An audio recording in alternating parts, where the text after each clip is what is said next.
आर्हत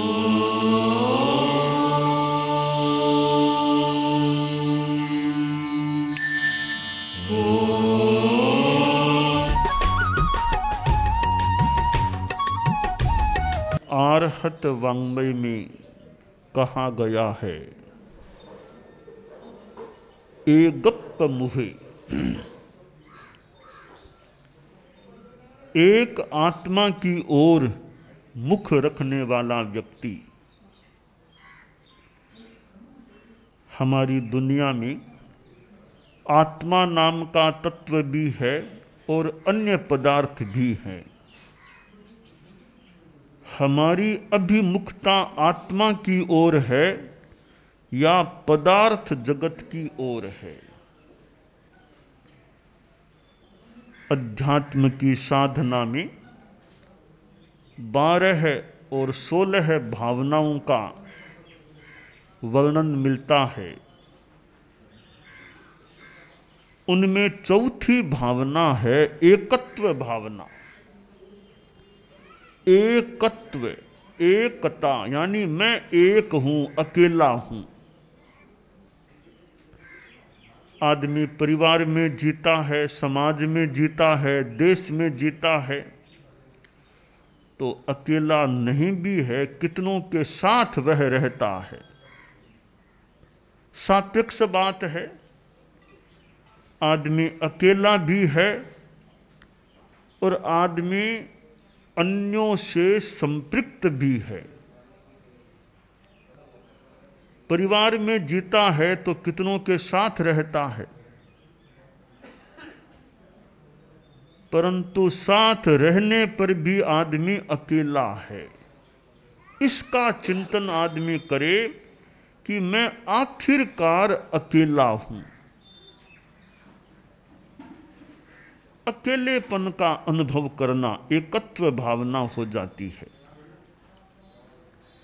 अकेला कैसे हूं? उपाध्याय विनय विजय जी ने शांत सुधा रस में कहा है, एक उत्पद्यते तनुमानेक एव विपद्यते, एक एव हि कर्म चिनुते, सैक कह फलमश्नुते, सैक कह फल। आदमी अकेला उत्पन्न होता है और अकेला ही मृत्यु को प्राप्त होता है। अकेला कर्मों का संचय करता है और अकेला ही उन कर्मों के फल को भोगता है। इसलिए आदमी अकेला है। परिवार में लोग और भी है तो खुद का कर्म खुद को भोगना पड़ता है। खुद का कर्म जब भोगना होता है, दूसरे हाथ नहीं बटा सकते। इसलिए हम अकेले हैं। और एक आदमी का अपना जो लक्ष्य है, विचार है, उसके समर्थन में दूसरे नहीं हैं, तो आदमी अकेला अपने पथ पर चल सकता है। एकला चलो रे, एकला चलो रे, एकला चलो रे। जैन वाङ्मय में कहा गया, नवालभे जानि ऊणं सहायं, गुणाहियं वा गुण ओसमं वा, एको विपावा इं विवज्जयन्तो, विहरेज्ज कामेषु असज्जमानो।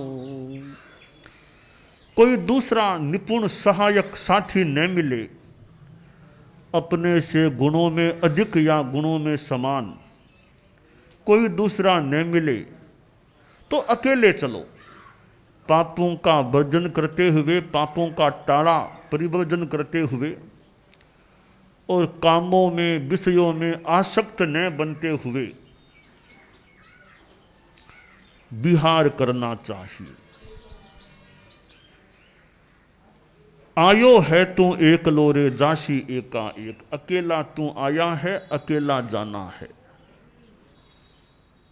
कुण बेटो कुण बाप करणी आपो आप, कौन तो बेटा है कौन पिता है, अपनी करनी खुद को भरनी, अपनी करनी खुद को भोगनी होती है। गण में रहूं निर्दाव अकेलो, किणस्यूं भी नहीं बांधूं जिल्लो आश्रय। समूह में, संघ में, गण में रहते हुए भी आदमी अकेलेपन का अनुभव करे, तो यह समूह में रहते हुए भी अकेलेपन की अनुभूति की बात है। और प्राचीन काल में तो साधु लोग एकाकी विहार, अकेले रहकर साधना भी, अकेले रहकर भी साधना किया करते थे। कोई आचार्य जो संघ में प्रमुखता पर आसीन, प्रमुख स्थान पर आसीन, उनके मन में भी आ जाता अब मैं अकेला साधना करूं, तो वे भी संघ से मुक्त होकर अकेले साधना कर सकते थे। ऐसी भी बात आती है कि वे अपनी पीछे की व्यवस्था करके संघ को छोड़ करके अकेले विहार कर जाते। तो एकाकी साधना का भी विधान मिलता है। गृहस्थ जीवन में रहने वाले व्यक्ति भी यह अनुभव करें, सोचें कि आखिर मैं अकेला हूं, मेरे कर्म मुझे ही भोगने हैं। डाकू जा रहा था, मार्ग में एक साधु मिल गया। डाकू ने साधु को देखा और उसको पकड़ लिया। संत ने कहा, रे भैया हमसे तुम्हें क्या चाहिए, मुझे क्यों पकड़ा है? डाकू बोला, जी मैं तो डाकू हूं, मुझे तो पैसा चाहिए। संत ने कहा, मेरे पास तो पैसा है नहीं, मैं तो अकिंचन हूं, कोई पैसा है ही नहीं, मेरे से तुम क्या ले पाओगे? और हम साधु तो ऐसे हैं कि रात को तो भोजन भी अपने पास नहीं रखते। कोई कुत्ता भी रात को आ जाए ना साधुओं के ठिकाने में, साधुओं के प्रवास स्थल में, तो उसे भी खाली पात्र भले मिल जाए और क्या खाने को मिलेगा। हम तो ऐसे अकिंचन हैं, मेरे से तुम्हें क्या पैसा मिलेगा? कहा ठीक है, आपके पास पैसा नहीं है, आपके पास अपने भक्तों के फोन नंबर तो होंगे ना, वो मुझे दे दो। कौन कौन आपके धनवान भक्त हैं, मैं उन पर ध्यान दे लूंगा। साधु ने कहा, रे मेरे पास कोई फोन नंबर भी नहीं है, न तो फोन करते न फोन नंबर से विशेष कोई वास्ता रखते। फिर साधु ने कहा कि तुम डाका डालने का पाप करते हो, क्यों करते हो? बोला, महाराज परिवार है, परिवार को चलाना है, तो और तो कुछ जानता नहीं, डाका के द्वारा परिवार का भरण पोषण करता हूं। तो कहा, जिस परिवार के लिए तुम यह पाप करते हो, जब इस पाप को भोगने का समय आएगा, तब परिवार के लोग तुम्हारे साथ सहभागी बनेंगे क्या? पाप को भोगने में जरूर बनेंगे। जब मैं उनके लिए इतना करता हूं, तो वे क्यों नहीं मेरे साथ पाप के फल को भोगने में सहभागी बनेंगे? संत ने कहा, रे तुम उनसे पूछो तो सही ना, तुम्हारे साथ सहभागी रहेंगे या नहीं। कहा ठीक, आप यहीं रहना, मैं पूछ कर आता हूं। डाकू अपने घर में गया, जो थोड़ी दूर पर था। परिवार की आकस्मिक आपातकालीन मीटिंग गोष्ठी बुलाई। 10-15 परिवार में सदस्य थे, सब एकत्रित हुए। डाकू बोला, जी एक बात का उत्तर दो, मैं तुम सब के लिए यह पाप करता हूं, डाका डालता हूं, चोरी करता हूं, तो मेरे पाप तो बनते हैं ना। जब उन पापों का फल भोगने का समय आएगा, तब पाप का फल भोगने में सब तुम मेरे साथ रहोगे ना। सारे सदस्य एक स्वर से बोले, बिल्कुल नहीं रहेंगे, कोई नहीं रहेंगे साथ में। पाप का फल भोगने में हम साथ नहीं हैं। डाकू की आंखें खुल गई। अरे, जिस परिवार के लिए मैं इतना पाप करता हूं, उस परिवार का कोई भी सदस्य मेरे साथ नहीं रहेगा पाप का फल भोगने में, फिर मैं क्यों इतना पाप करता हूं। डाकू वापिस गया संत के पास, बोला, महाराज मेरी तो आंखें खुल गई, मेरी भ्रांति टूट गई। मैंने तो मान रखा था कि जिस परिवार के लिए मैं इतना पाप करता हूं, वह परिवार जरूर पाप के फल भोगने में मेरे साथ रहेगा। तो आज मुझे पता चला कि कोई साथ नहीं देगा, ऐसा उनका परिवार के सदस्यों का निर्णय है। साधु ने कहा, रे सोचो, जब पाप का फल भोगने में वे लोग तुम्हारे साथ नहीं हैं, फिर क्यों तुम उनके लिए ऐसा पाप करते हो। डाकू बोला, महाराज मैं प्रणत हूं, बस अब मैं ऐसा पाप नहीं करूंगा, सन्मार्ग पर चलूंगा। डाका चोरी करने का आप मुझे जिंदगी भर के लिए त्याग करा दो। डाका डालने चोरी करने का त्याग भी किया और डाकू का रूपांतरण हो गया। डाकू खुद एक साधु बन गया। तो यह हमारा एकाकीपन है कि पाप भोगने में हम अकेले हैं, कोई हमारा साथ नहीं देता। तो मनुष्य यह चिंतन करे कि मैं अकेला हूं, मैं अकेला हूं। दोहे में कहा गया, जे समदृष्टि जीवड़ा करे कुटुंब परिपाल, अंतर दिल न्यारा रहे, जूं धाय रमावे बाल। सम्यक दृष्टि वाले जीव, आध्यात्मिक विचार वाले मनुष्य सोचते हैं कि मैं कुटुंब परिवार का भरण पोषण पालन करता हूं, पर मन में वह सोचता है कि आखिर परिवार मेरा नहीं। अंतर मन में वह अलगाव रखता है कि परिवार आखिरकार मेरा नहीं। कैसे? जैसे एक धाय माता बच्चे का लालन पालन करती है, नहलाती है, खिलाती है, पिलाती है, सुलाती है, कभी रुलाती भी है।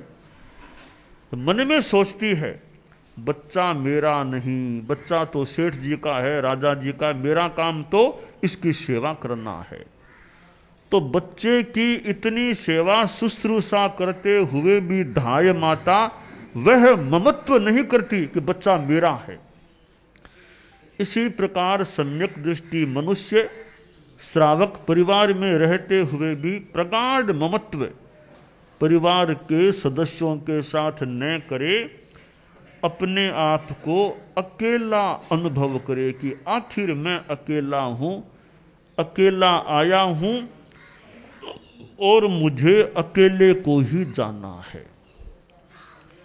एकत्व भावना की अनुप्रेक्षा से आदमी का अहंकार, घमंड कम हो सकता है। आदमी अहंकार के पास से अपने आप को निकाल सकता है, बचा सकता है। और मोह भी कम हो सकता है।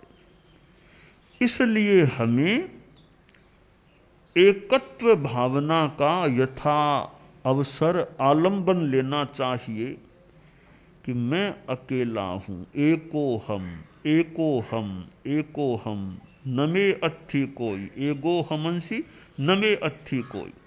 मैं अकेला हूं, मेरा कोई नहीं है। सापेक्ष रूप में मित्र संबंधी परिवार के लोग सहयोग कर सकते हैं।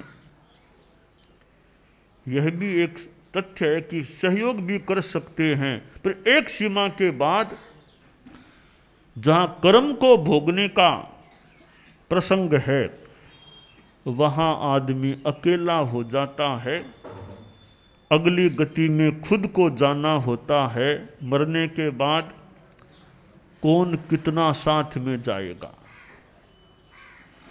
परिवार के लोग श्मशान तक मान लो चले जाएंगे, संस्कार कार्य संपन्न हुआ, बस आ गए, लौट गए, अगले जन्म में साथ कौन जाएगा। यह हमारा अकेलापन है। इसका हम जब गहराई से अनुभव करते हैं तो आध्यात्मिकता के क्षेत्र में हमारी अच्छी गति हो सकती है। गीत में भी कहा गया, खाली हाथा आयो है तू जासी खाली, लार रहसी इन दुनिया में जस अप जसरी,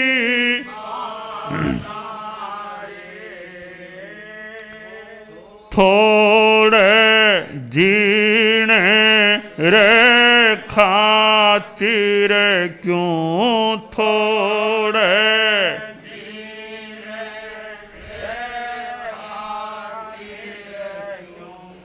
बांधे सिर पापारो भारो, चेतन चिदा नंद चरणा में सब कुछ,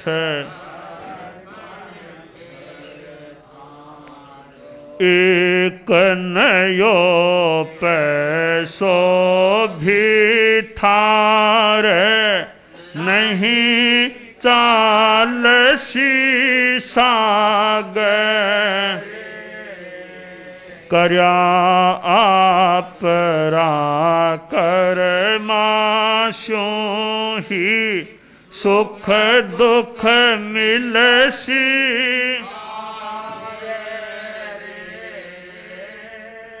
संयम रे मार्ग पर चाल्या, संयम रे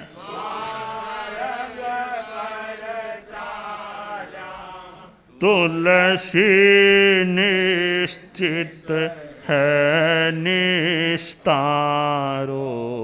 चेतन चिदानंद चरणा में सब कुछ, सफल बना तू सत्संगत में, मूंगा मोलो मिनख जमारो, चेतन चिदानंद चरणा में।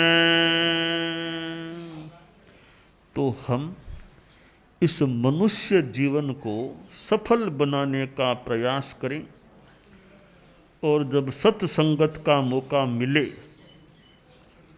तो सत्संगत भी करें, संतों की संगत करें, संतों की वाणी यथोचित सुने और अच्छी शिक्षा जो संत जन दें उसे स्वीकार करने का प्रयास करें, तो हमारा यह जीवन भी अच्छा बन सकता है और एकत्व भावना का पुष्टिकरण हो जाता है।